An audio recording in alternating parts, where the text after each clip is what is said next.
Hello everyone, today we talk about the Spartan Hoplite for our historical military units series. This is such an important topic. The Spartan military fame is one of the few ones that passes more or less unscathed through any sort of era, any movement, platform, societal trend in some ways. As you know, this channel is not sensationalistic. I make military history mostly from my military historical background as a medievalist, and I try to explain, if anything, why things work the way they did, of course, in cases of particular success, and explaining essentially what's behind that kind of reputation, not necessarily making the video for that meme alone, right? We already made videos about Spartan warfare, for example, the one about Pylos and Sphacteria.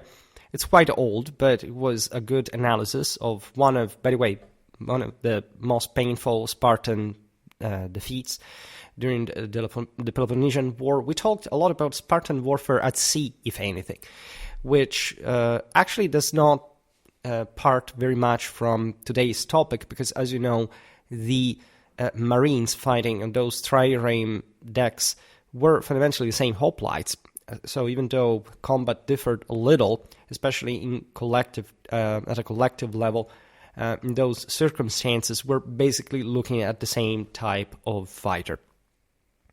Over the years, of course, Spartan warfare has been successfully revisioned. It's been observed that, let's say, as it happens, as I was saying at the beginning, with particular ideas, if anything, that develop about particular peoples, their military, etc. That, of course, the Spartans are not superheroes. They were essentially the best Hellenic hoplites, right? They were, as a state, and as a much more traditional, in fact, regime than the one of the other Hellenic polis, that very much connects with, in fact, those Indo-European roots that we discuss in the religious history videos, much more than we imagine, and I'll explain now why, even though it's not strictly related to today's topic, that is arms and armor. At the same time, the Spartans, in fact, are not, say, terrific warriors to the degree, I don't know, a Celtic one would have been. A radical difference in terms of collective training. That's why, of course, Sparta was not per se just, for example, a tribe or something, but why, for example, the same Hellenic hoplitic warfare was surpassed by the Macedons. Never make the mistake to think that the Macedonian phalanxes were essentially a development of the hoplitic ones that were based tactically on a completely different principle of combined arms that we will, in fact, criticize better when looking at classical Hellenic warfare and realizing how, for example, the Persians were much more advanced military-wise than the Greeks, even during the Persian wars, and that it really took a Philip II and an Alexander III to take over Persia. It's not to say that, of course, the Greeks at some point were particularly distant in terms especially of qualitative civilization from the vastity of the Achaemenid Empire. But when we look at the military power, the art of war, and specific tactical capacities, even though we have seen battles like Marathon, in which the Greeks, in that sense, really surpassed themselves, showing that they were particularly loaded in a moral sense, they weren't even carrying out combined arms tactics per se, right? There are lots of videos on YouTube that basically shout all the time that, oh my god, we have to rethink classical political... This is a debate that existed, I don't know, decades ago by now. We all know, even just... And it developed in a very specifically national scholarly debate that, frankly, for whoever studied the Hellenic, say, classical political warfare, if anything, even just on their own, like I could have done myself, never crossed our minds to begin with. And so myth busting, just for the sake of myth busting, is not really funny. It's sort of discovering cold water in many ways. Reason for which, when preparing today's video, I was thinking of making actually a much bigger one, splitting this like in 3 parts and saying, looking at the Spartan training, then a Spartan armament and something else, to give sort of more background about Spartan history, politics, culture, because without that you can't properly get what the Spartiates practically were. Today, however, I will really stick, for the sake of homogeneity with the rest of the series, mostly to, we'll talk about this in part, but to the Spartan hoplite in combat, mostly from an opological point of view. All right, we don't even talk tactics per se, made lots of videos about classical Hellenic tactics. We will also make soon another video about the classical Hellenic hoplite per se, so in theory also including the Spartan one, but we really never made one just per se. So as you know, with Schwerpunkt, it's always like this. We don't necessarily start just with intros, with introductions, setting, say, the fundamentals. It's just that the way we go in depth, history makes us talk even for hours about such topics. I'm not even sure whether today we will finish everything in a single video, given the importance of the Spartan hoplite. But you can be sure that, time allowing, we will come back on each of these topics and discuss them widely. So, say, for Spartan training, I made a video about, now that I think about it, Spartan drill and formations. If anything, we explained not much the actual youth training and all this stuff, but mostly how they eventually taught the hoplites to perform in the field. So at a collective level, right? Why were, at the end of the day, the Spartans better than the others, which basically gets down to the fact that they trained much more than the other Hellenic hoplites, given that the Spartiates were sort of a very elite estate that lorded in a feudal fashion over lots of other peoples. So this had downsides, such as the fact that Spartan manpower in this sense was relatively small, and that the entire political system was actually more delicate than it seemed. So there are pros and cons we will see surely in a video that, as you understand, can and will analyze such an important politological rather than strictly strategical topic, and definitely a very important one. Conversely, as I was saying before, there is a bit too much of hype sometimes towards this or that historical topic. Simply, the Spartans knew how to line up faster and more orderly than other hoplites to maintain formation more easily in combat.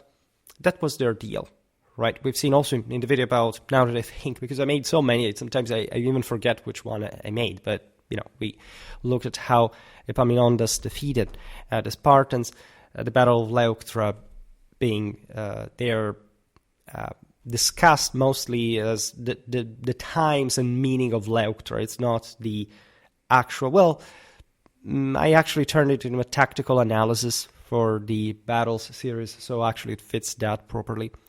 But it is also reflecting, in fact, on how and why things change at some point. Why did at that point the Thebans, it were the Boeotians, weren't even particularly ahead compared to Athens, so Sparta herself managed to defeat the latter, right? And that's something you don't just explain from a military standpoint.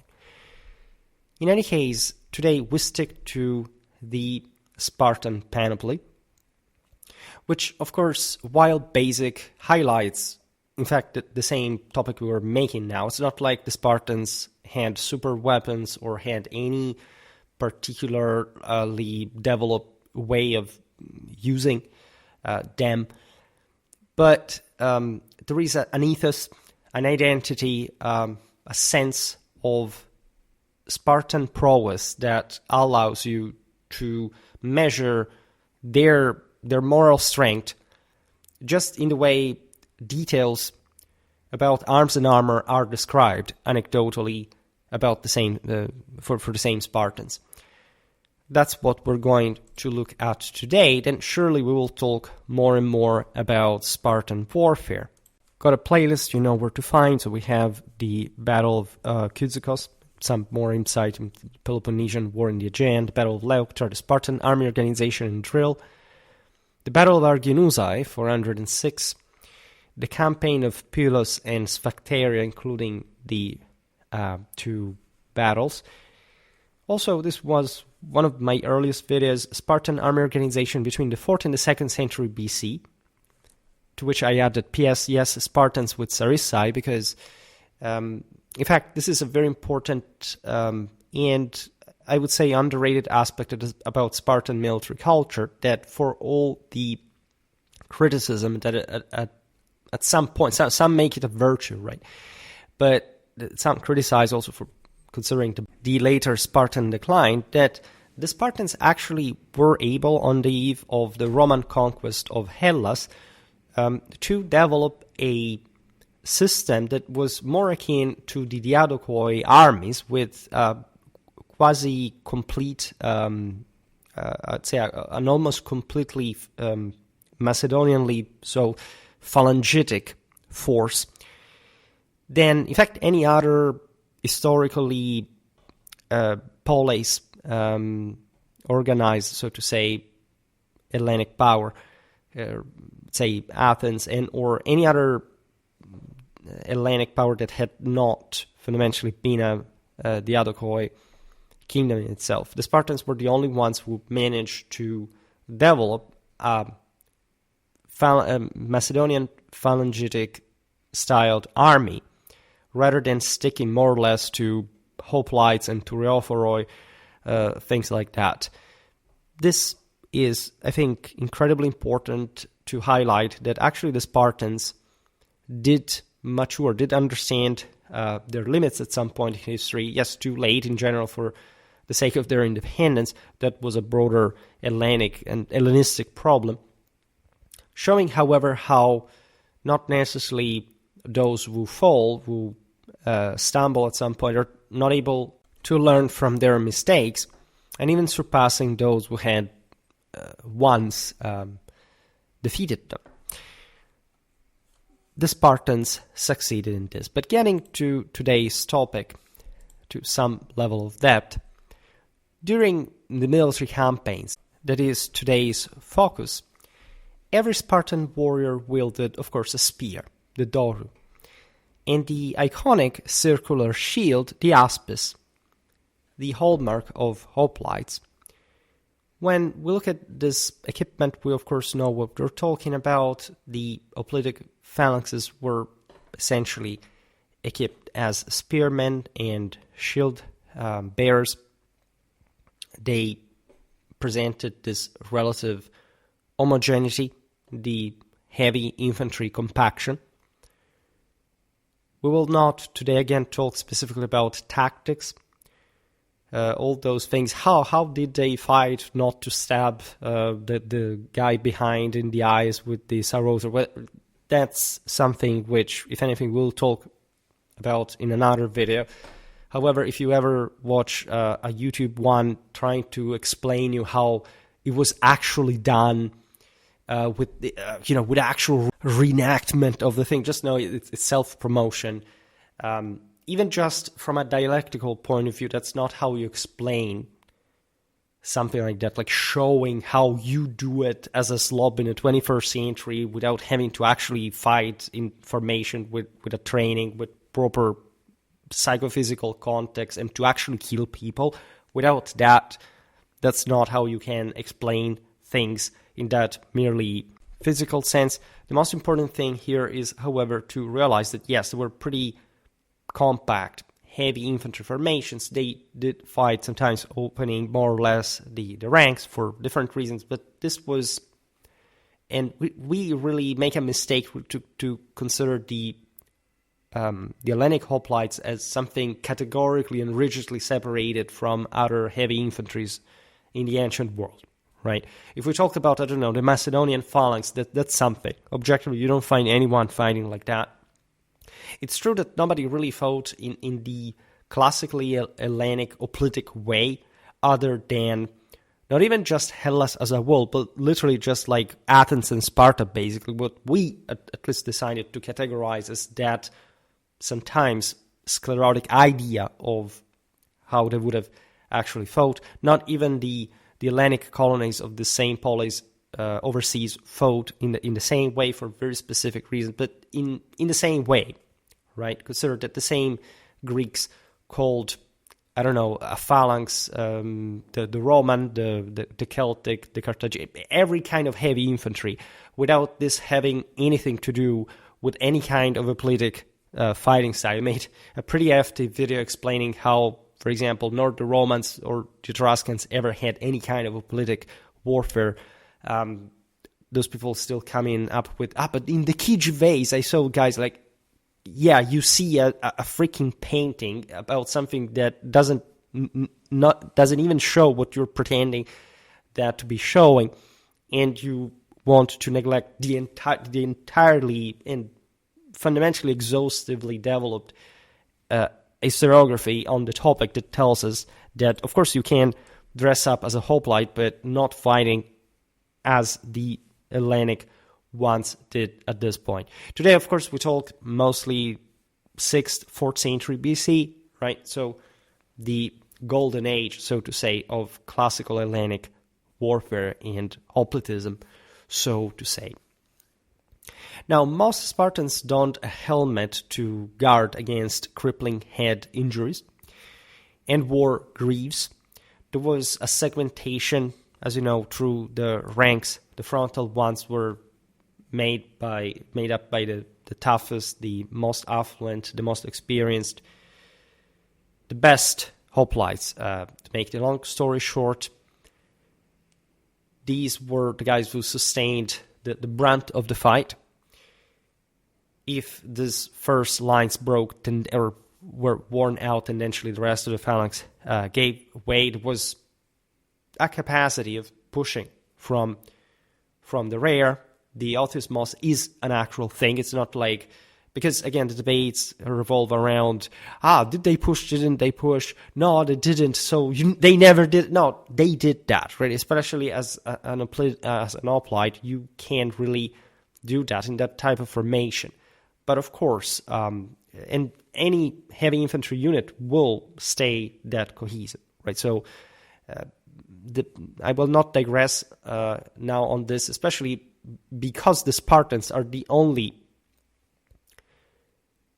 exception of Hellenic hoplite not to be an amateur, all right? This is the only thing. Like, the Spartans were provided with a much more intense drilled discipline, and as such, they did not behave like other Hellenic formations that were tendentially weaker than that, right? They lost cohesion more easily. They did not have enough stamina to go on fighting as the Spartans did, at least. And of course, there were all kind of circumstances in which the Spartans could be defeated and would be defeated. Tendentially, however, during this period, the Spartans were simply better than the others at that. So remember that if I double down on reenactment. If there is only one thing that reenactment is useful to, is in showing that every idiot can run into an enemy formation, shouting and getting himself killed, and that, of course, being a soldier, at least in the professional sense that we understand, that the Spartans didn't even fully meet, because again, they weren't literally full-time warriors. That's why I said before that, I don't know, a Celtic warrior and Italic warrior was just individually a much more impressive thing than a Spartan. But collectively, of course, within especially the confines of Greece, because as we said before, the Persians had a much vaster collective training and general development in tactics and probably art of war performance, so to say. They were much colder, they were much more controlled, they were much more habituated to violence, so habituated to to the needs to contain that and to channel it in the most effective way. Some Spartans possibly kept a cuirass. The notion is that, again, the Spartan did not need much of that because collective training was so advanced, right? This may seem some counter. Of course, it's a cliche in both ways. Spartans were like any other Hellenic polis. They had, of course, heavily armored hoplites, especially in the earlier period, where fighters were coming from a more warlike, right, a more individualistic background, where you really needed more protection, exactly because you were sort of more heroically exposed in the melee. And those who could afford to do those stunts had to be the most affluent, so they also had the best equipment, etc. Later on, as you know, by the time, in fact, of the Peloponnesian War, finding heavy armor on the battlefield was sort of rarer because things had become more sophisticated at a collective level. And so if you maintain the adequate amount of cohesion, you could also afford to have less armor on, just channeling everything into that sort of brutal force, which essentially also Hellenic warfare really was, when once lined up and directed against the enemy, you had to, in fact, attack. The Spartans, I would say, as we'll see now, were also better individual fighters for that matter. They cared not just the collective performance, but the individual one, right? They were more versed as swordsmen. They spent more time for that. This is not to say, again, that the other Hellenic hoplites were just inepts who had been working just up to the day before without having picked up a weapon. Like we tend to emasculate them a bit too much. Yes, they were amateurs, but this doesn't mean that they weren't radically obsessed with psychopathic serial killers like Achilles, and they all wanted to be that. And again, that's dangerous because, again, any youth can, at that point, act crazy, but that can endanger the formation. So the Spartans at large were the most containedly effective troops in Greece, and they would give great proof of this. Naturally, Sparta's myth, and this is why today we don't talk about that too much, but just we narrow down, we focus, we zero in on the individual hoplite, was really so big that, as you know, during the Peloponnesian War, the Athenians stopped going at war with the Spartans on land to begin with, most of the times. They just decided that they cannot win. There would be a waste of men. So they built a massive wall. They keep the Spartans out, and they try to work swing out from their thalassocratic side with, in fact, ships, etc. So it's not that they wouldn't actually fight at some point face to face on the ground, but they still tended to avoid that. It's a massive strategic quantity. It's something that highlights how, of course, qualitative these Spartans really were.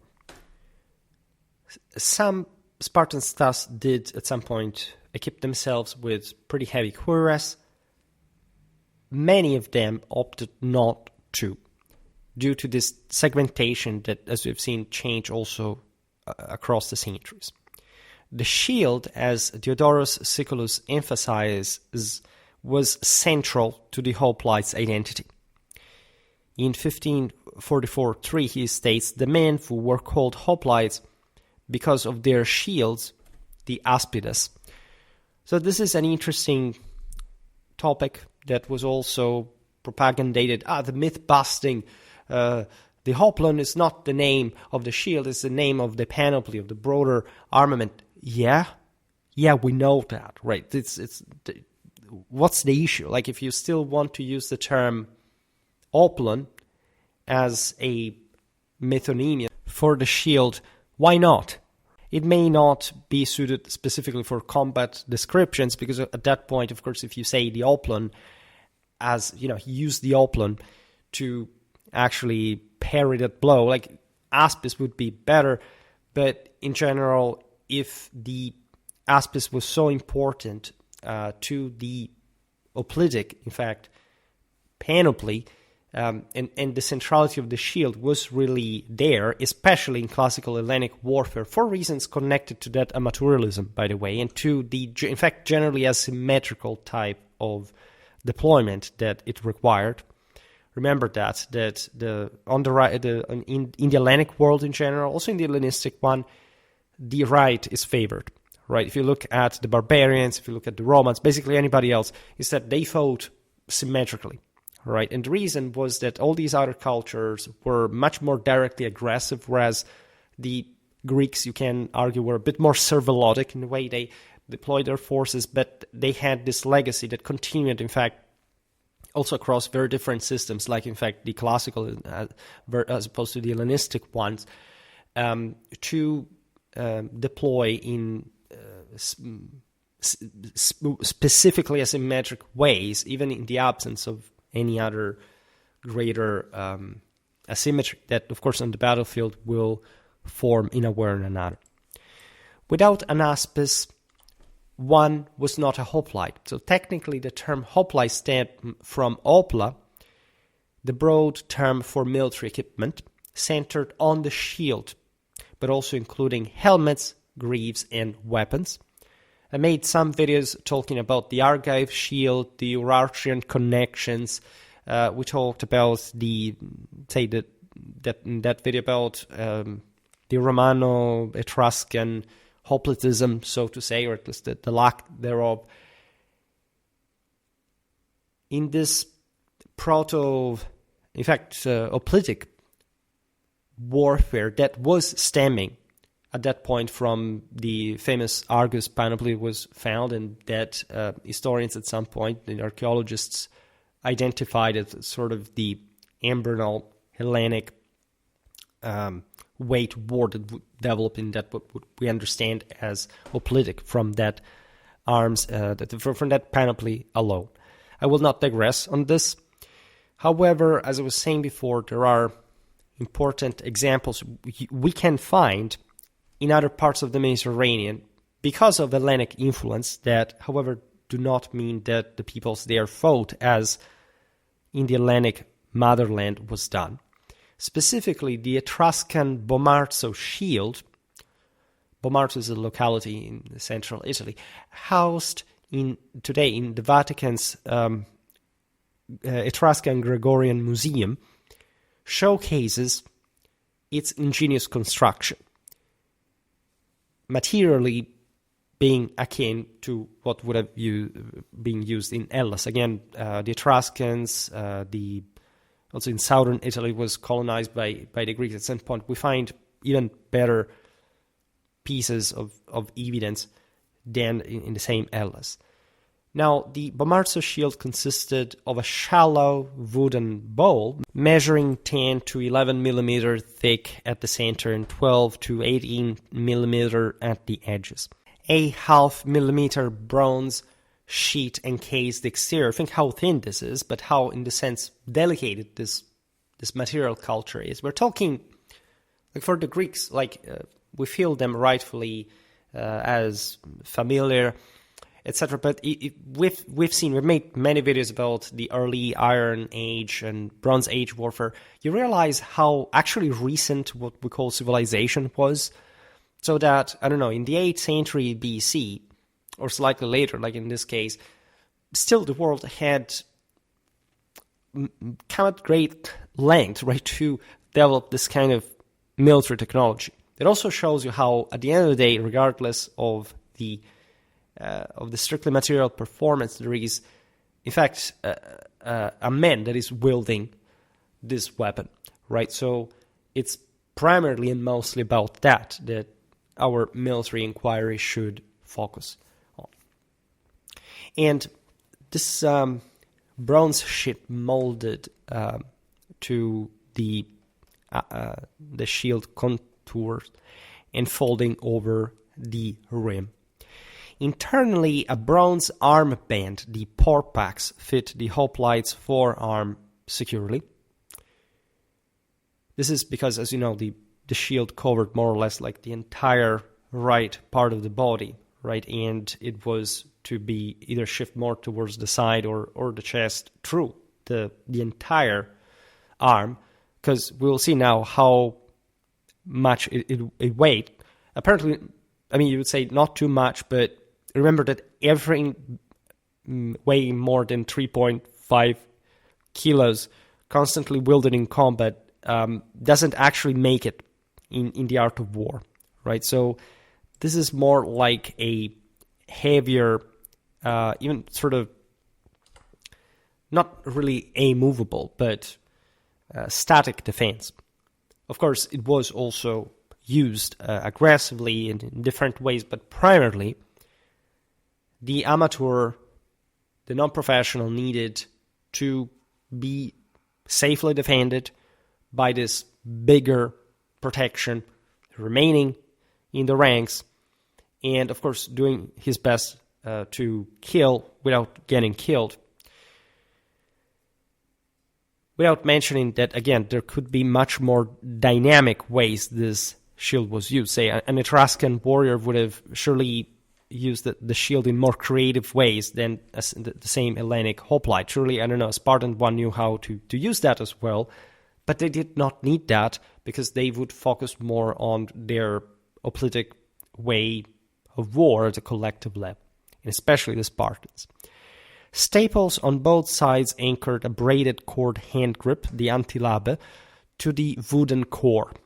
2 pairs of staples were likely included as a contingency. If one failed, say rotating the shield 180 degrees, allowed continued use. Xenophon refers to a shield as eurythmos, that is to say, well-fitted. So from eu, which means beautiful, and rhythmos, that literally has that kind of fitting in the wavelength, so to say. And when the hoplite could hold the antilabe with ease, while the porpax cradled their elbow, right? When newly made, the Bomarso shield weighed approximately 6.5 kilos, remarkably manageable for at least consider other types of shields that were to develop. For example, in Italy, the scutum was 8 kilos, right? So imagine, have you ever carried a luggage weighing 8 kilos? Your arm gets tired, right? It doesn't matter how pumped up you are, etc. This is very important to understand battle ergonomics. Just to say, by the way, that the hoplite was not to be, aside from the Spartan one that was better trained, a slob, physically speaking. Right? You can't be very well, fit, athletic, muscular, etc. But being a systemic killer, it's a different thing. It requires very specific, chiefly mental, but in that sense, wholly psychophysical abilities. Right? Just being strong is not the deal. But in order to be hoplite, especially in the earlier days with the heavier panoply, you needed to be quite strong, as a matter of fact, from a physical point of view. Again, strong doesn't immediately equate capable of fighting, just per se. You can beat hard, but still not being smart or experienced enough to begin with. This is another story. But let's reflect on this, because of some videos I will have to do at some point on the sea peoples, etc. We have to start looking at the Hellenic hoplite not much as the product of a city, the republic, or democracy, even worse, but actually of a very peculiar mold, indeed, of continental Indo-European people that basically evolved into some kind of more civilized, power-concentrated forms of societal organization, and that therefore began to head towards a more, from one side indeed, a more modern secular worldview, which is also a bit the Hellenic one at large. Also when thinking warfare, which is anthropologically wise a very important thing, like how differently, for example, Thucydides could reason compared to even a Polybius, just to remain within the same broader Hellenic world, but at that point in an Hellenistic one, it is slightly a different thing, and had been overly influenced by Macedon, which was a feudal monarchy. Not even talk about Roman authors. I mean, if you read, as we made a video about that a few days ago, the Commentario de Bello Gallico, you realize that Caesar was basically writing a saga, mostly based on the Roman sort of moral sense of also individual warlike accomplishment and general moral force, etc. This is a different thing. That idea that we have a bit all as moderns, that technology makes the thing, that if one weapon is used as opposed to another, the problem will be solved. It mostly all stems from that kind of relative Hellenic technicism that was, by the way, just portrayed by some members of, say, the Hellenic culture. When you realize how they fought, you see actually a much, from one side, a much more primitive at this point, but also much more traditional at the same time background that further developed. Going back to the shield, like its thin bronze layer offered minimal defensive enhancement, and when polished, probably served a decorative role. Never underestimate how the Dorian legacy really inundated the Greeks of that sense of absolute perfection that they had of themselves already, living within their own specific world, even though they were actually part, say, of the Achaemenid Empire at large. And they really maintain this bubble of themselves. This lives on under the Romans. It's quite evident in the Byzantine world as well, and it stemmed from that older Dorian accomplishment. It had actually been the greatest in Europe from an Indo-European perspective. The Omphalos of the world, the Delphi temple, etc. Like that was the best prize, let's say, among the Indo-Europeans settled in Europe in the moment, like that was really enjoyed. Hence the idea of perfection and unchangeability of the Hellenic mindset. In any case, Xenophon observed that Spartans favored bronze facings, quote, because it was quickly polished and tarnished very slowly. The wooden core withstood sword slashes effectively, but succumbed to powerful spear thrusts. For example, Spartan general Brasidas suffered a spear wound through his shield. When questioned, he quipped tersely, quote, "My shield betrayed me," Plutarch says. During the 425 BC amphibious attack on Pylos that we documented in the aforementioned video, Brasidas' shield dropped in water, washed ashore due to its buoyant shape and lightness, which gives you a pretty graphic idea of also the consistency of these pieces. Excavations in the Athenian Agora in 1936 uncovered an authentic Spartan shield facing. Remember that authentic in archaeology and history means that it actually dates to the time, right? Not authentic. So this is a replica, but I will say, oh my God, it's authentic because it's realistic. I've heard literally people, is this, including my own channel, is Schwerpunkt an authentic? So authentic doesn't mean that, right? It's a dumb way to rape the etymology of the word and the vocabulary that still uses it correctly in the right environments. And it if anything, highlights the complete illiteracy in historical culture that comes with it. Never mind.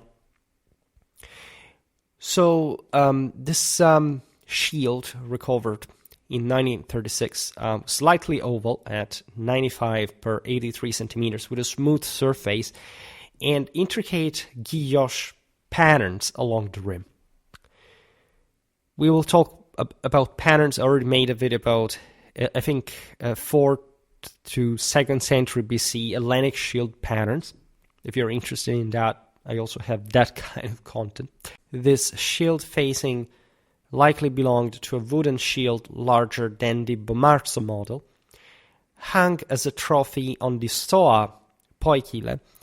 It remained complete, as Aristophanes noted. Each retained its porpax, affixed to the wooden core.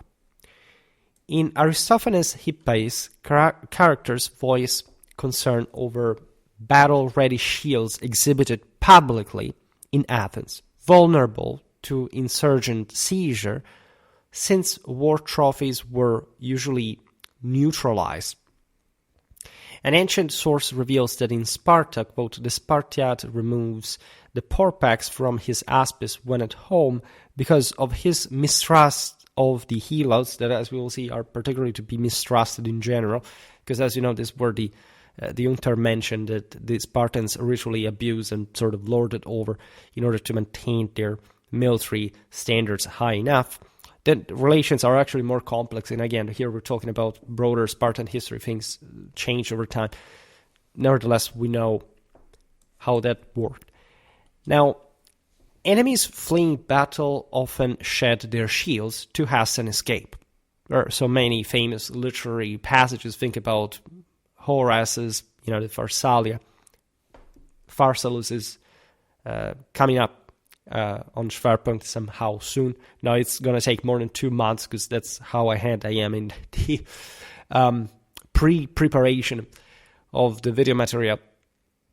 In any case, in Sparta, but this was true also in any military culture at the time, but in Sparta in particular, considering also the importance that, as we've seen, the Aspis had in Hellenic, political warfare in particular, such an act was among the gravest offenses. As Plutarch puts it, quote, the shield is intended for the common good of the battle line.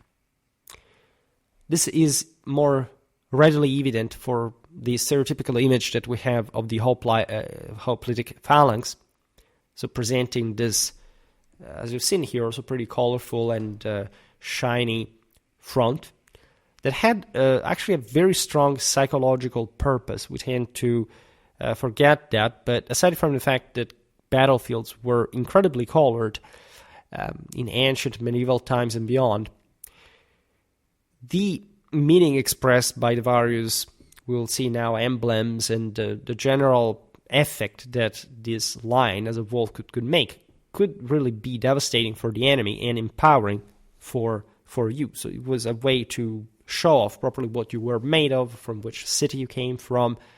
There are lots of parallelisms regarding their identification of the hoplite with his shield, with his polis, etc. A hoplite discarding their shield jeopardized the phalanx's shield wall, imperiling comrades.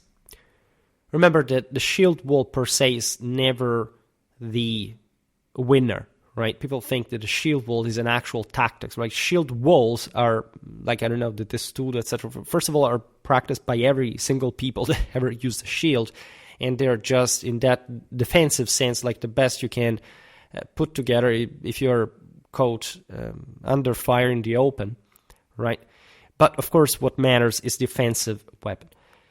The shield here was, however, large enough and the ranks were thick and compact enough to really represent in their own alignment. Remember that here, these are not flat shields, so it's never like the complete overlapping of shields or something like so. There is that level of individual liberty, so to say, even within an Hellenic, or the more in a Spartan one. Reason for which, if one of these shields fall, it means that one guy has either gone down or has fled, right? And that opens a gap in the formation that, of course, will not be immediately exploitable. Don't even get me started on the alleged terrible exploitation of gaps into battle lines. That these are normally not exploitable, but if more people are starting to do so, in general, the formation is going to basically break under, in fact, the broader frontal pressure, rather than someone getting into the actual holes in the formation. So in general, the reason why maintaining your own shield, that would be as you've seen, 6.5 kilos. It's fairly light, but it's actually fairly heavy. In combat, you're gonna feel it's the first thing you're getting rid of if you're fleeing, right? It's not much the material importance of that single guy or the shield even per se, but the essentially collective and thus moral and political declaration that you're a coward, that you're not going to stay there to defend your comrades, you're not going to hold the line, you're not fighting like all the others, and so you suck in front of everyone. This is the moral reason, not the material one as always. In the 425 Sphacteria clash, that as we've seen was basically an ambush of the Spartans from different sides. Basically, they ventured out to tame different provocators, so to say, while handfuls of skirmishers would attack the Spartan phalanx from different sides at a time. So not a very good situation.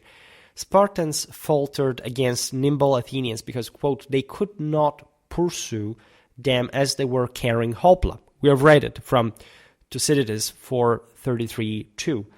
And here, interestingly enough, Thucydides literally uses the term Hoplite, referring to the actual shields.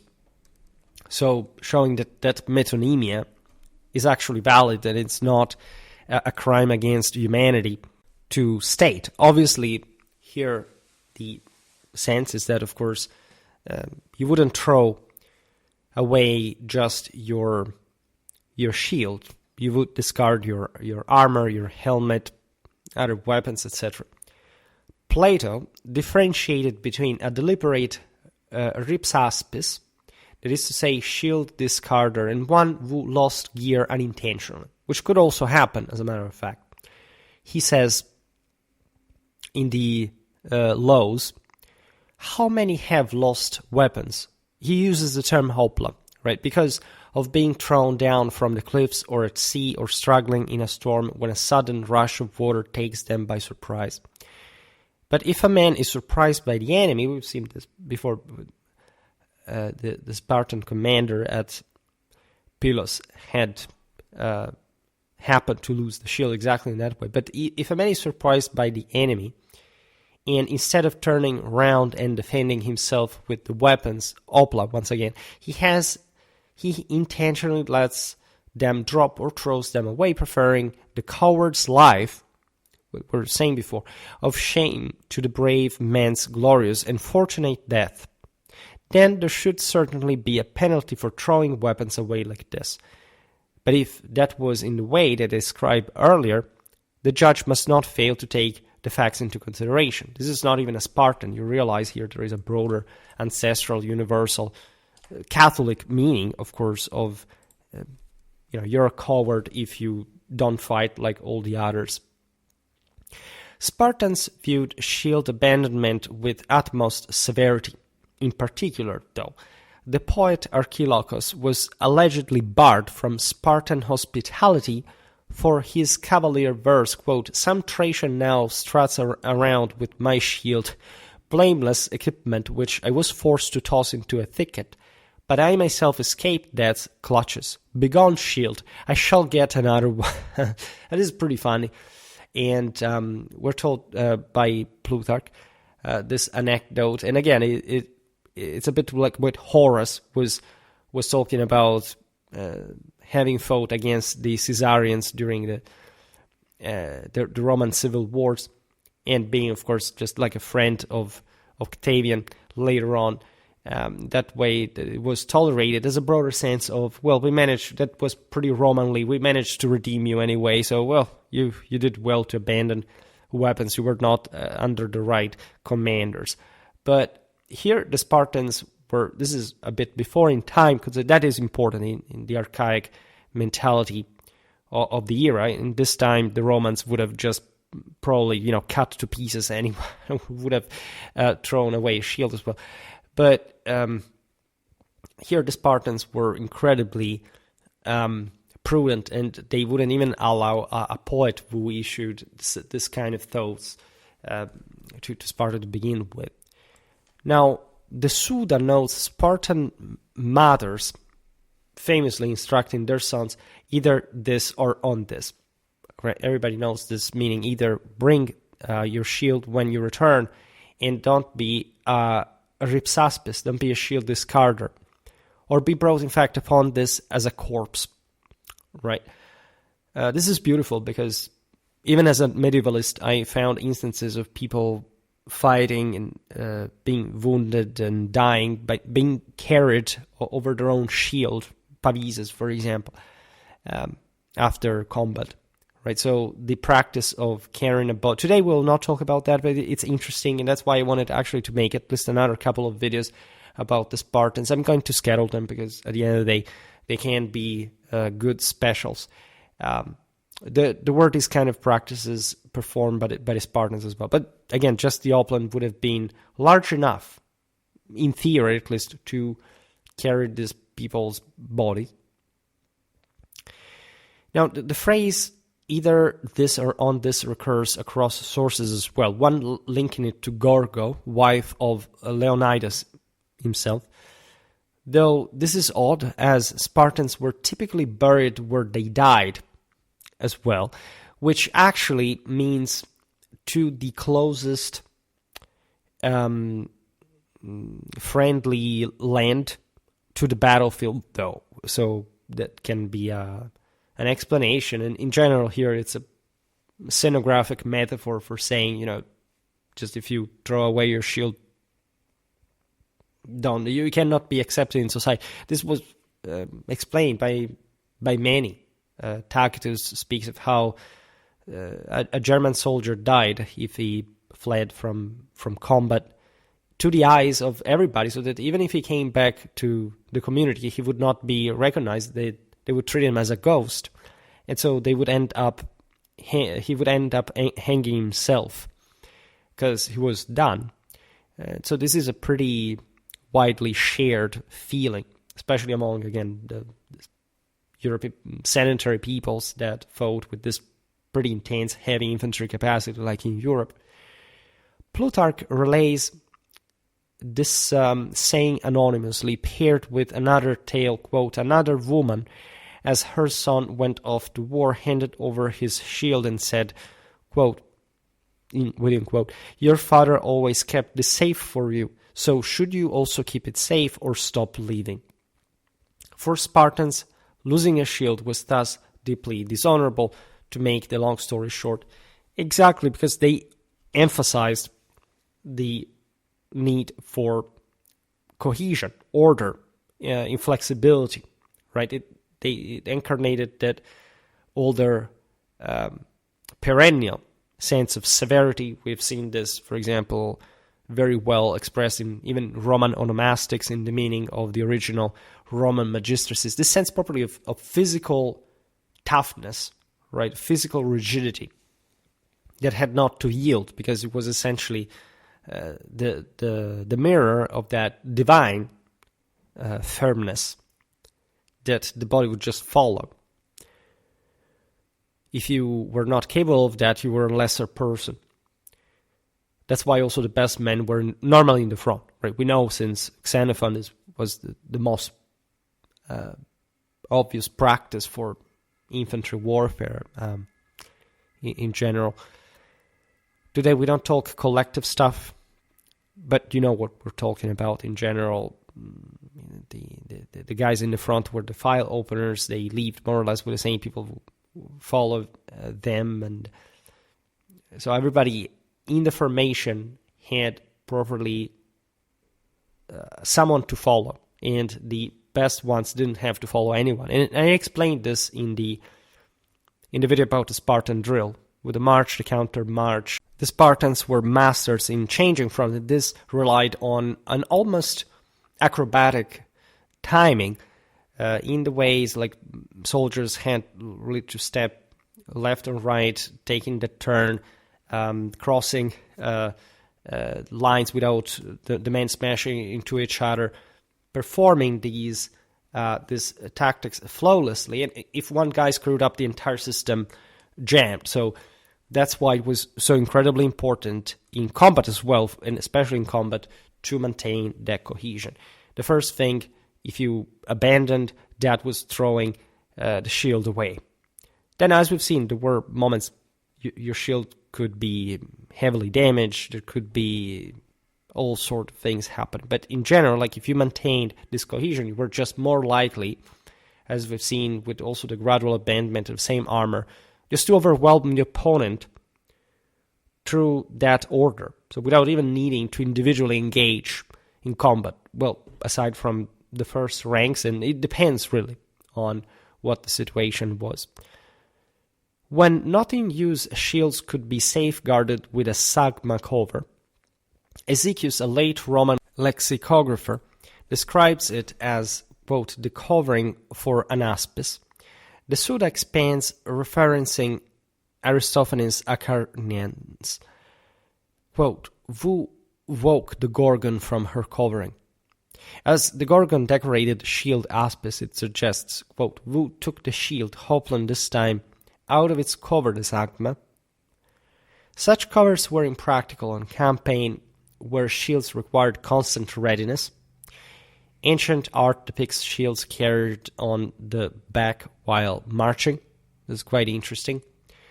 Xenophon's Anabasis alludes to this as well, advising troops crossing a ravine to either, quote, go forward with weapons, again hopla, held out in front, or with them slung behind, risk the enemy coming up behind us. Remember that for hoplites, the riskiest thing ever was crossing mountain passes, because they had to break their formation.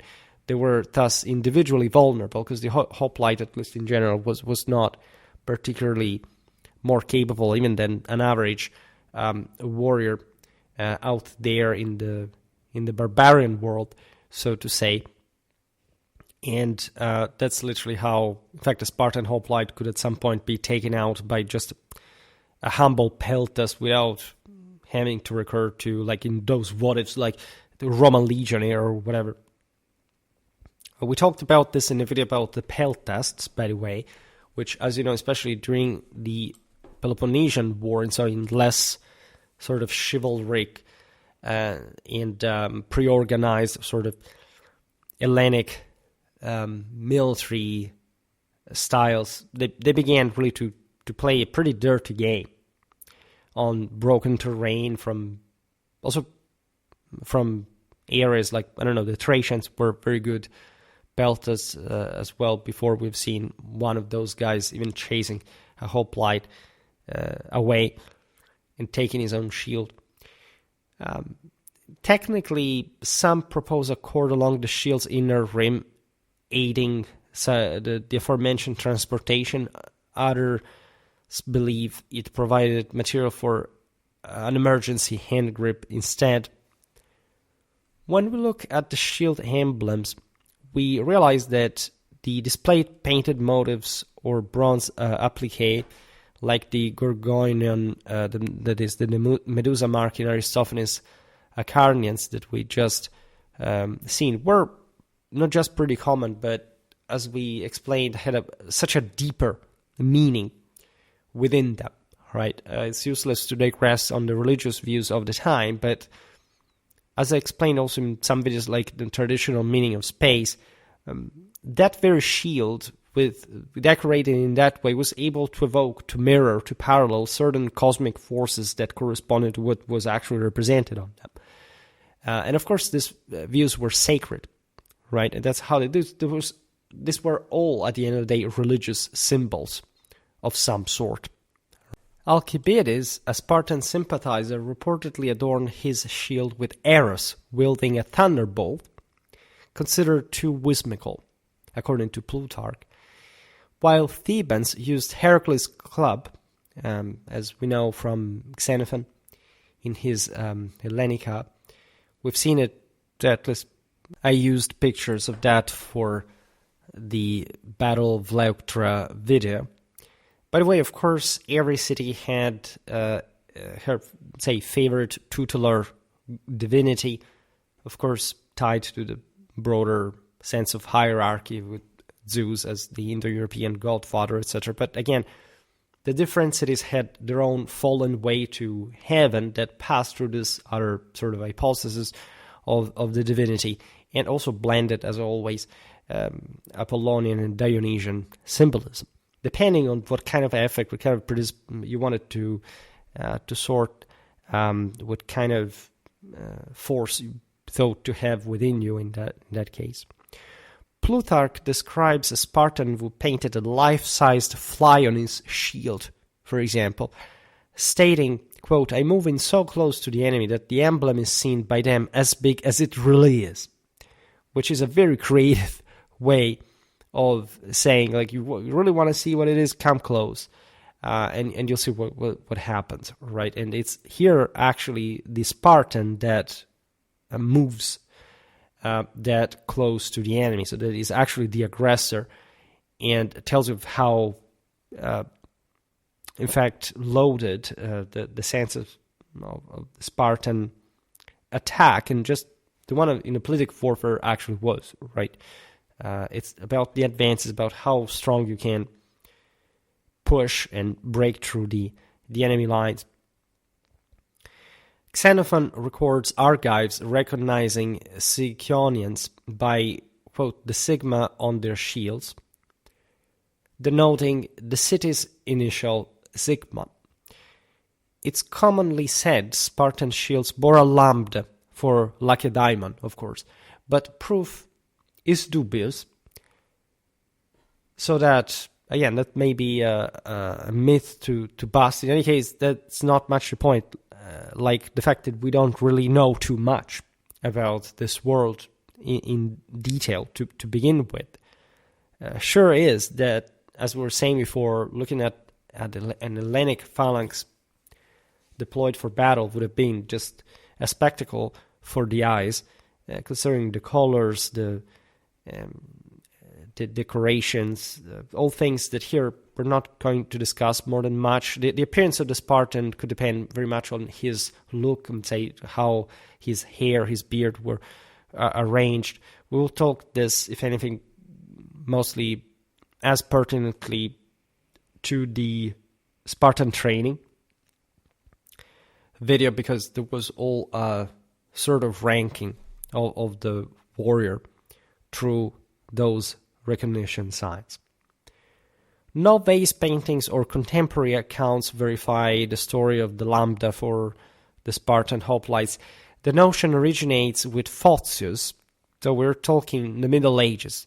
This Byzantine lexicographer noted under lambda in his lexicon, quote, "The Lacedaemonians inscribed this on their shields, just like the Messenians and mu," right, which is the M letter.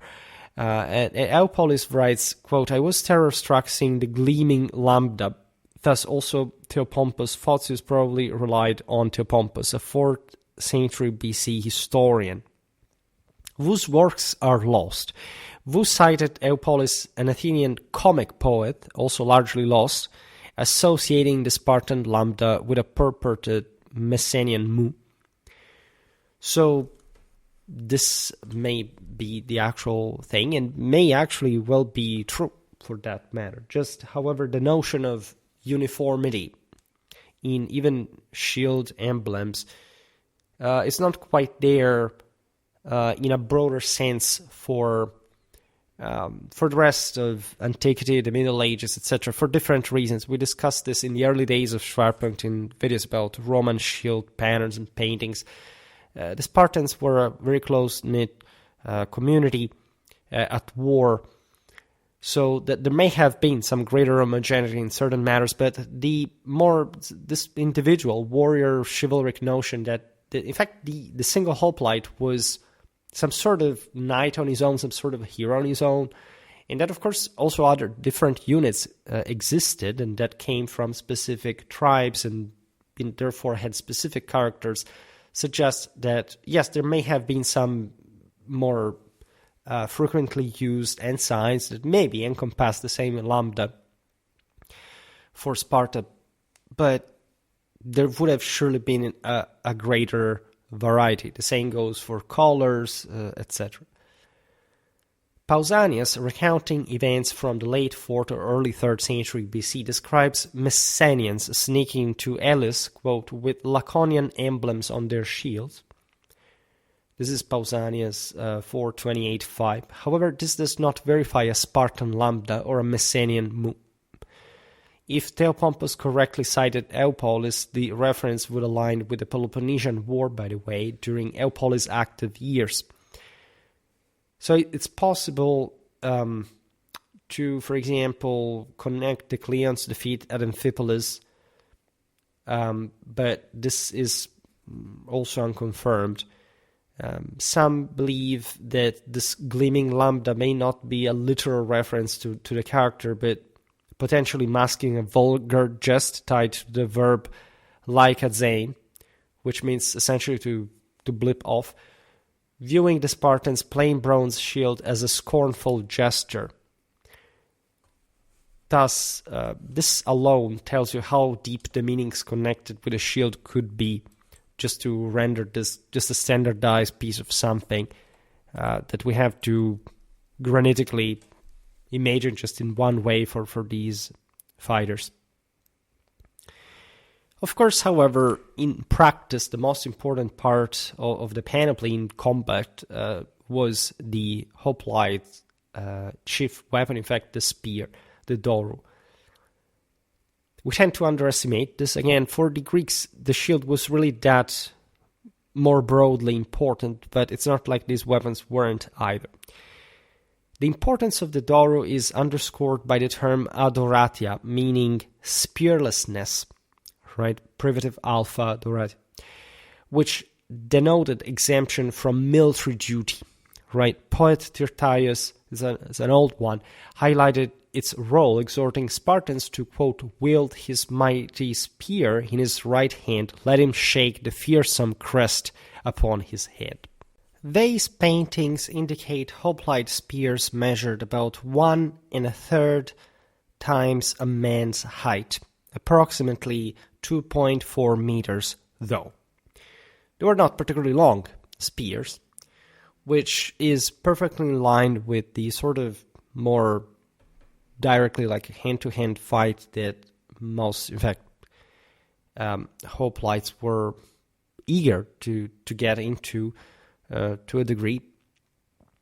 We will not digress now what, again, the later Macedonian system would enhance. Made videos about the Iphicratean reform, which, as you know, partly lengthened the doru, but was still fundamentally within the Hoplitic system. So, if anything, that video is a bit more useful. This, I mean, literally refers to less collective training. Like the shorter the spear, the more individual the nature of combat, in a sense. It's not to say that the collective one wasn't prevalent, nor that is actually always the most important part for every military culture. But again, remember how still archaic and primitive a word like the 6th, the 5th century was, even in a country like Hellas. Now, the doru shaft, the kamax, was typically crafted from cornel, wood, or ash, typical material for spears. The iron spearhead known as the akoke, or epidoratis, that is to say, on the top of the spear, right? Epi is standing from above, like on the top of, was socketed and riveted to the shaft. The butt end, called the uriakos, that is to say from ura, the tail, was fitted with a bronze spike named asturax, or better known also as sauroter, that is lizard sticker, lizard killer. The notion was essentially that you could stab like whoever was on the ground, like finishing off dying enemies. Or maybe in the most desperate situations, your own deadly wounded comrades. This was also a tool for disciplining wayward soldiers that left a lasting impression as well. The butt spike enabled the spear to be planted in the ground when idle as well. So there were all different usages, such as, I don't know, the spear breaks, you have another end that is useful, like to stab or something. Diodorus Siculus depicts Cabrias mercenary hoplites in 378 BC, anticipating a Spartan assault, quote, with their shields resting against their knees and their spears upright. This relaxed posture gave rise to the term anakokas, describing a pose in combat derived from holding the spear's point, the akoke, upward, ana, that preposition. This is important because, of course, it shows how tiring, we were pointing out before, maintaining, especially like the shield really was with your arm alone, and how, of course, like hoplite combat, like any other, was interspersed by pretty long poses, so that actually combat lasted at most like just a few minutes, unless you really wanted to exhaust your hoplites beyond later expendability. Every hoplite knew pretty well how to dose that kind of energy. This is a lost craft that probably even, again, an average Hellenic amateur hoplite would have known to teach us better than we can do by ourselves. While on campaign, Spartans kept their spears next. As Xenophon explains, for the same reason helots were barred from stored weapons, that is, mistrust. They didn't want to leave the weapons in the hands of slaves, which was not just a real safety precaution, but also something that probably the Spartans connected with the fact that a slave is too dirty to even touch what were actually sacred weapons, right? There were all rituals practiced that consisted in blessing the arms before combat. The same spear is a broader symbol of virility of men. So a retainer, yes, could hand it over to you as long as he was dignified enough to be your squire or something. But the slave is something else in the traditional doctrine of the castes. We'll talk about this more often. Similarly, shields at home were rendered unusable for the same reason. Helots that are not to be trusted. Hoplites typically carried a sword as a secondary weapon. This is true for all Hellenic hoplites, not just the Spartans. Unlike the curved machaira, often shown in vase art, Spartans seem to have favored the straight or leaf-shaped standard xythos, significantly shorter than the thigh-length blades of other Greeks. This is debatable because, again, we don't have photographs of an actual Spartan formation in combat from the time. However, there are a couple of considerations. First of all, the term xythos is relatively generic. And yes, it was a symmetric sword. It had a symmetric blade. Straight swords are not easier to wield than curved ones, right? As a matter of fact, the latter required less training. So we see on vase painting, etc., like pretty impressive machairas / copies that could be brandished and easily chopping people's heads and limbs, as long as they weren't particularly armored, right? But in this sense, it's likely that the Spartans preferred some kind of more substantial type of fencing, something that was aimed at striking also more armored opponents, which is what with a chopping weapon at least you can do less. So that would be an indicator of the toughness of Spartan infantry to begin with. Then cavalry preferred the copies for, like Xenophon says, we have covered in many videos about Hellenic cavalry. And just for the physics of the sword, that curved sword is essentially better on horseback. Then, of course, there wouldn't be such a fuss. Likely the Spartans used the machairas as well. So it's not a point. But tendentially, the fact that the Spartan preferred a more straight blade is indicative of some tendentially more anti-armor kind of engagement, which suits well the kind of toughest sort of Spartan outlook and performance on the Hellenic battlefields against their counterparts. The Athenian Damates scoffed, saying, quote, "Conjure swallow Spartan swords because they are too short." So short. To which King Agis III replied, quite so, but the Spartans can still reach their enemies with them. Right, and here it's a bit of wit, and it's like, if you surrender and you depose your weapon, yes, or, this kind of tranchant, in fact, laconic statements that the Spartans became proverbial for, but this quote could be too much read into. If anything, I don't think that Xiphias was necessarily that shorter. And in any case, it depends also on how you actually fight with it, because the thinner the blade, say with a asymmetric blade for chopping, and also the more you have to swing it in a way that actually doesn't quite reach the enemy with the point, but it has to chop with the side of the blade, with a cut. So I think that there is a bit of, again, of Hellenic idealism in this statement that was just a way to... yes, the Spartan king says, yes, we do it like that implicitly, but how much of a historical proof that this really is? The important thing is that the Spartan owned his opponent also at wars. Termed an enchiridion, that is literally little hand weapon, the Spartan sword's efficacy, according to Admiral Antalcidas, stemmed from engaging foes, quote, close up to the enemy, according to Plutarch. So stabbing at a closer hand, which means trusting,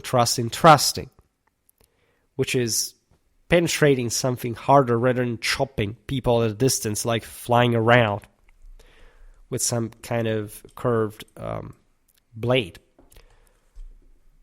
That is quite relevant, and it does indicate some heavier type of combat involved from both sides, so that the Spartiate would be more involved into, typically.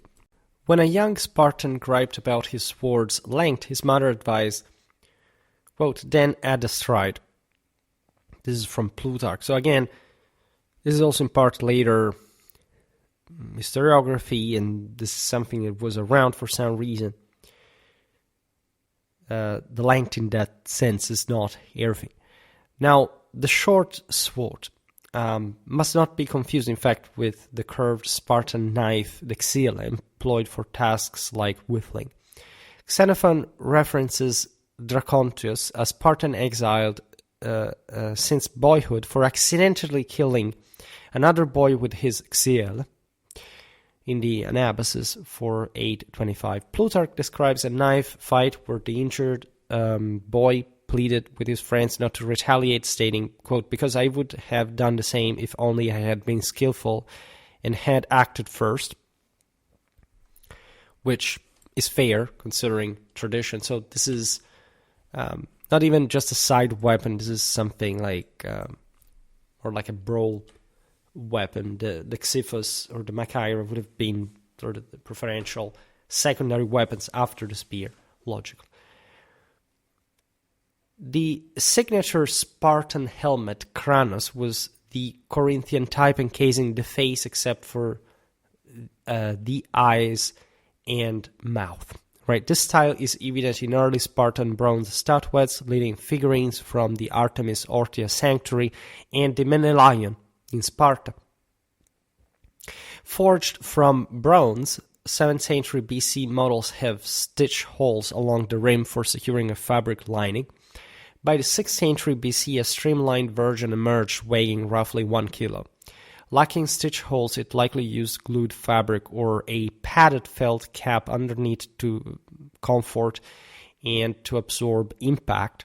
The famous Corinthian design was properly functional to some kind of literally down-headed charge against the enemy, smashing into and leaving enough sort of breathing capacity and room, let's say, in the lower part, which suggests like a very compact and aggressive type of fighting, an all-enclosing one that would also, in fact, provide with all-round protection even from blows that could arrive from different directions, as these hoplites could get into something more individualistically open, and so dangerous and not necessarily advised, but still important in the broader economy of war. You could have one of these guys acting as a hero and succeeding, and so if he did, he would have still done something positive while still endangering the formation to some degree. So there is a balance there.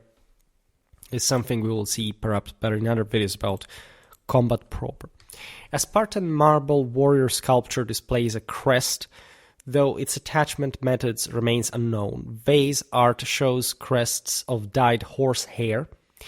Yet in Aristophanes' Acharnians, a character requests, quote, the plumage from your helmet, suggesting feathers were prevalent instead. This is very interesting because, again, we often represent the Greeks with horsehair on their helmets. So there were different types for sure, both were there in this case. But just imagine the combinations and how different they could look. The Corinthian helmet was oppressive, of course, in the Peloponnesian summer heat. This is true in general for the heavier type of oplon in general. Many hoplites used headbands to block sweat from their eyes. When idle, the helmet could be tilted back, but in combat, this risked dislodgement, foregoing facial defense, of course. Weather is tough, but from what we understand, military-wise, there is even there a specific balance between actual risk, right? Even if you're dying of heat inside, think about, I don't know, the Dendra panoply.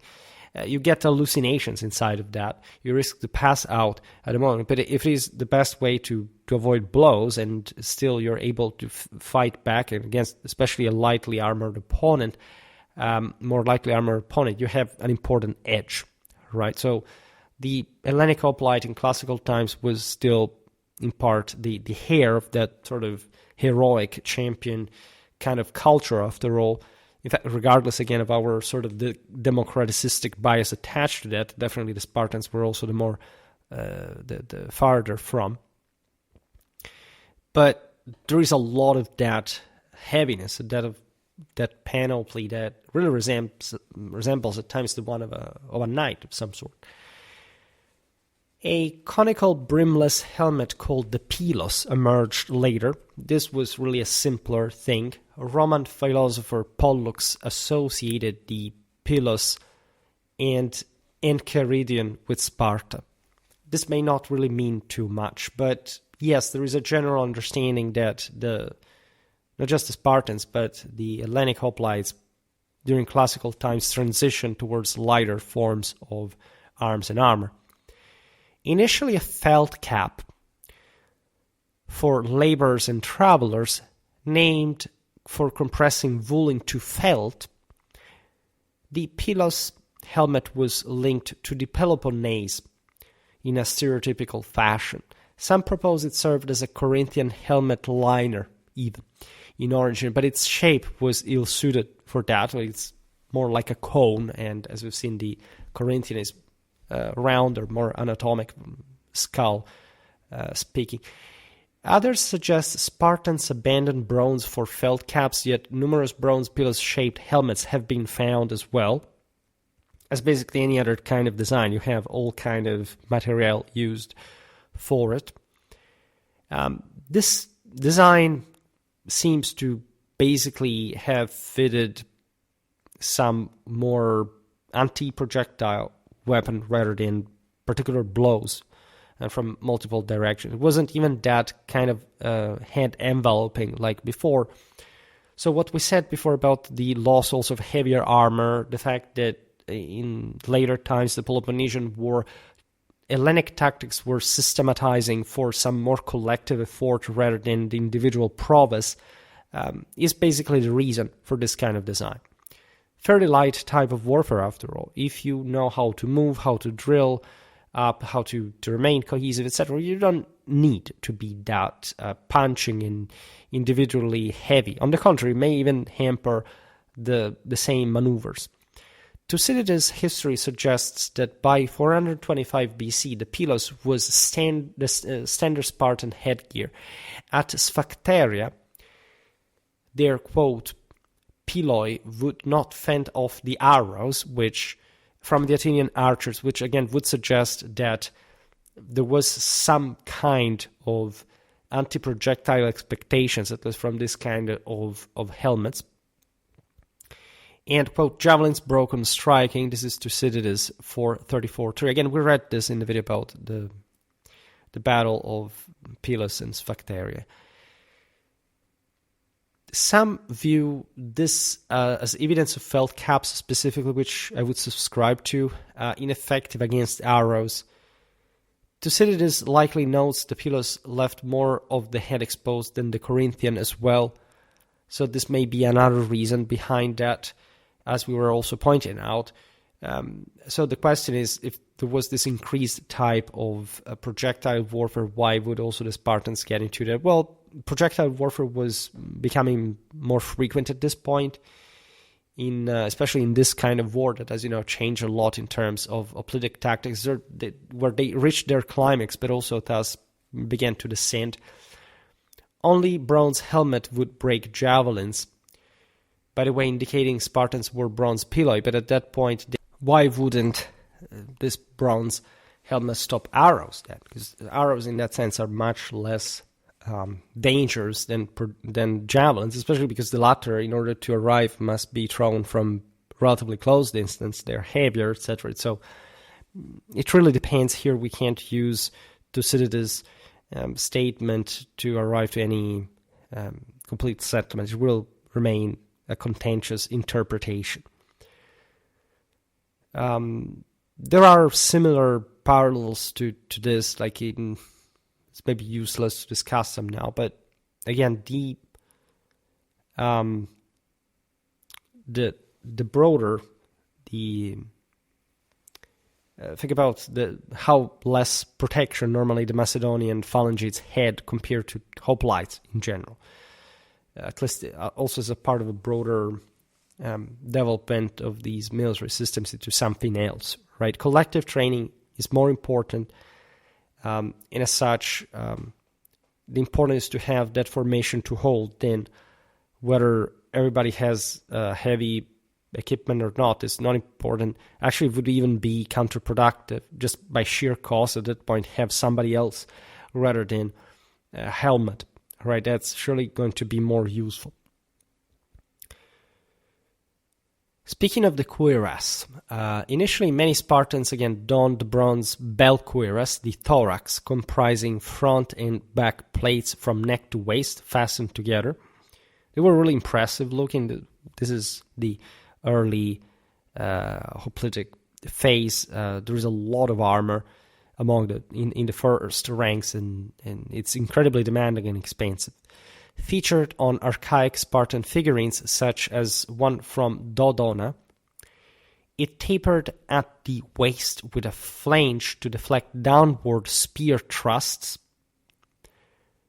Like other hoplites, Spartans may have transitioned to fabric corselets. The linothorax, right? The Xenophon details the thorax linen corselet extending to the abdomen with a skirt of Darugas strips in the Anabasis 4-7-15. Though common in vase art with shoulder flaps, it's not directly linked to Spartans. Again, it's likely that there wasn't even that overwhelming characterization in Sparta over like other cities for many other components of the Hoplite. In 401 BC, Spartan mercenary Cleonymus died when an arrow penetrated his shield in Spolis. Anabasis 4:1-18. Ezechius defines Spolis as, quote, a short, thick chiton made of leather, being the leather corselet.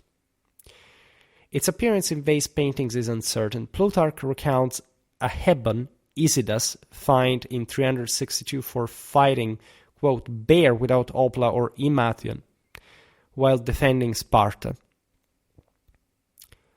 This is Plutarch Agesilaus 34:7. Here, Hoplite likely excludes a corselet, as Isidas, wielding a javelin and sword, probably lacked a helmet and a shield. These are, however, things to be determined, because there could be really more combinations than we imagine, especially in sort of less dramatic open field confrontations that require the, as we've seen, symmetry, homogeneity, uniformity. When Xenophon states Agesilaus' troops appeared, quote, all bronze and all crimson, Agesilaus 2.7, he likely refers to helmets and shields, not corselets.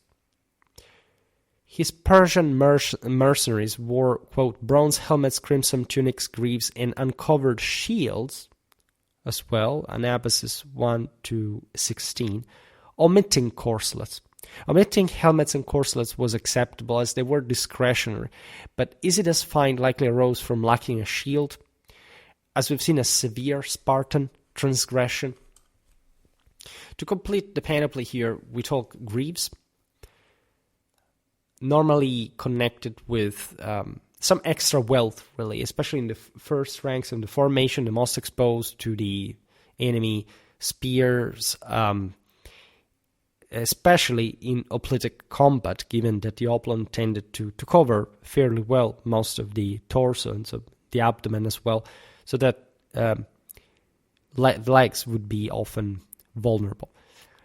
This is true also for other types of combat. Normally, again, heavy infantries in Europe fought pretty much in similar ways. Just think about, I don't know, the Celto-Italic scutum tureos. Evidence for Spartan greaves, the cnemides, is as unclear as for corselets.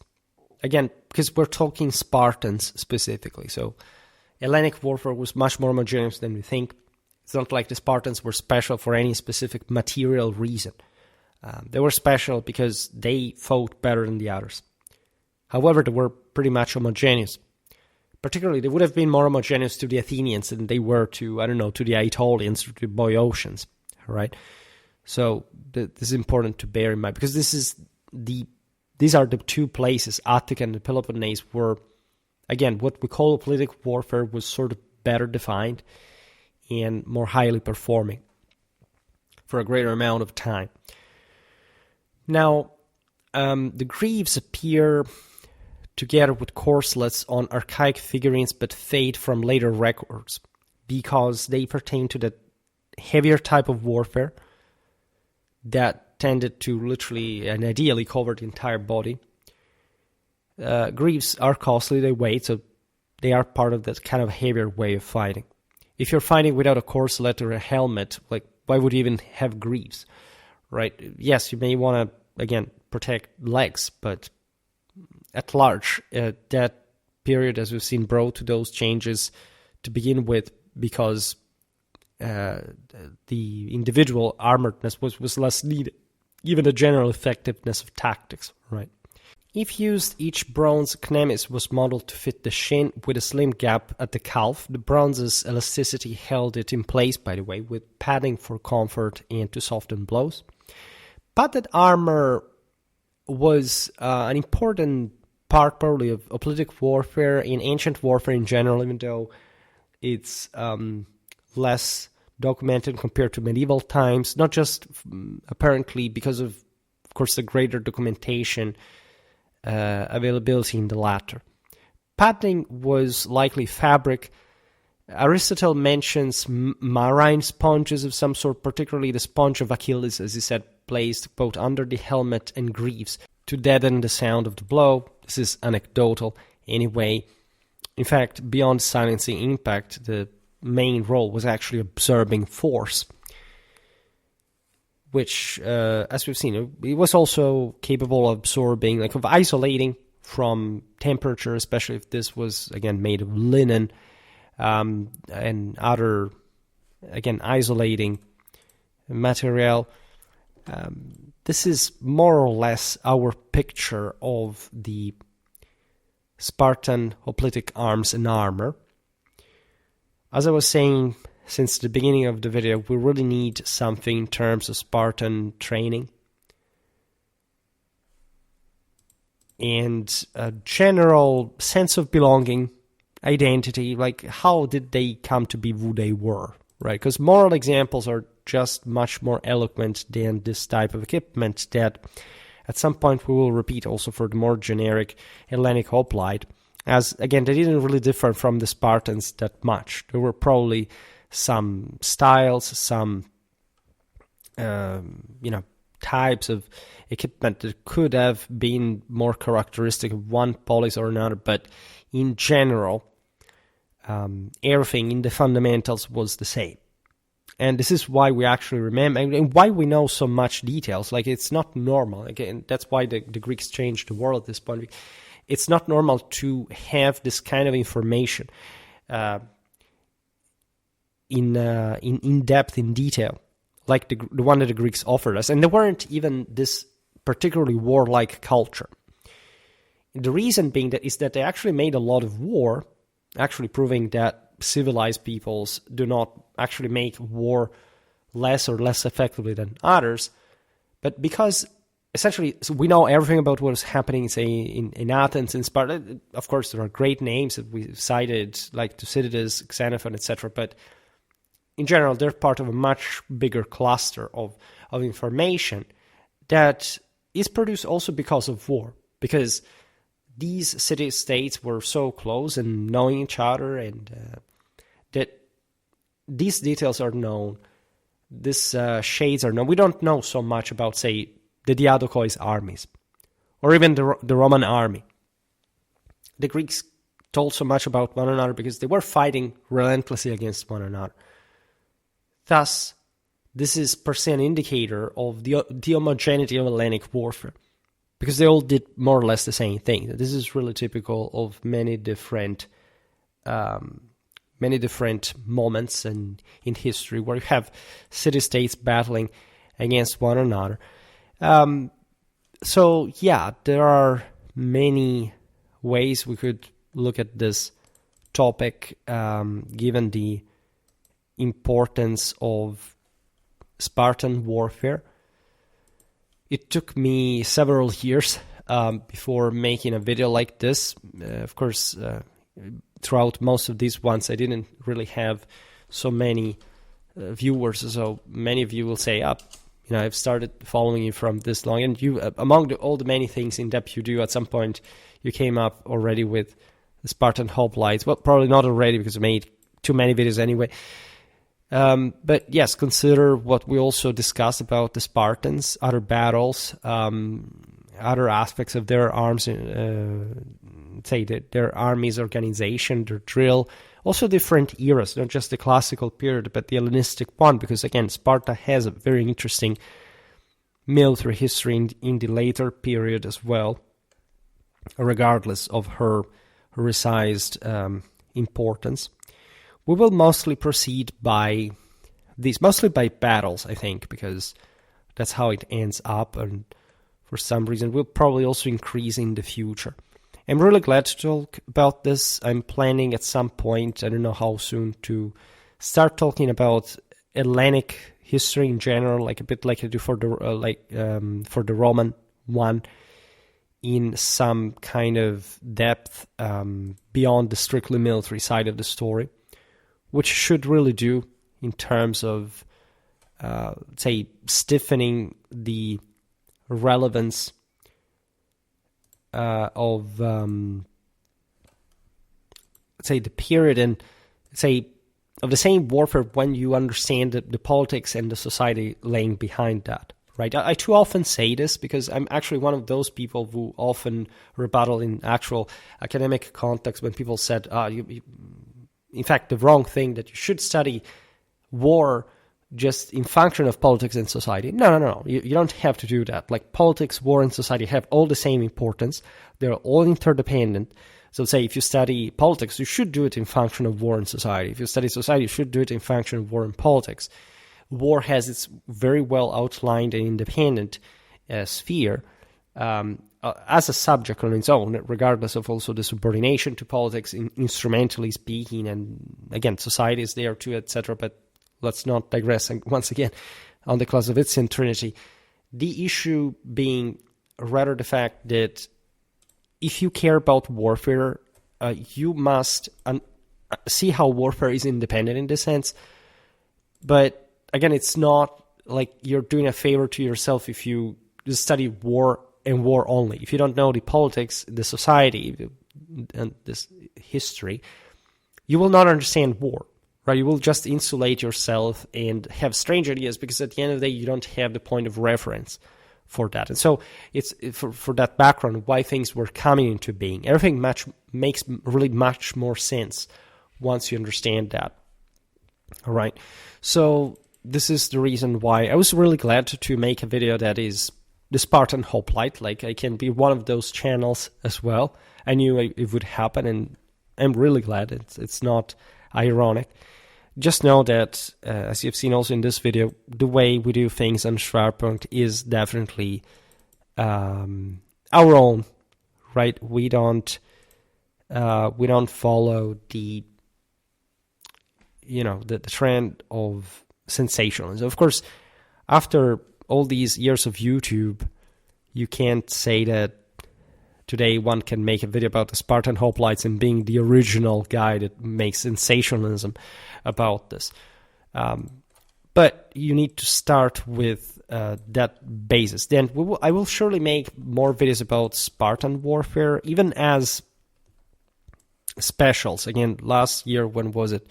I talked about the Battle of Leuctra, just per se, because it seemed to be very fundamental to understand the later classical art of war in the Hellenic context. That was a very important lesson for the Spartans, but there is so much more than we can simply only say about Spartan warfare that required many more videos, and then hopefully we'll further expand on everything possible, time allowing. For today, however, I stop it here.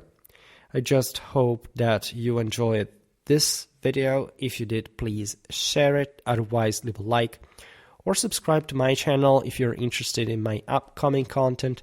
As always, I thank you heartily for listening to me. I wish you a nice time and see you next time.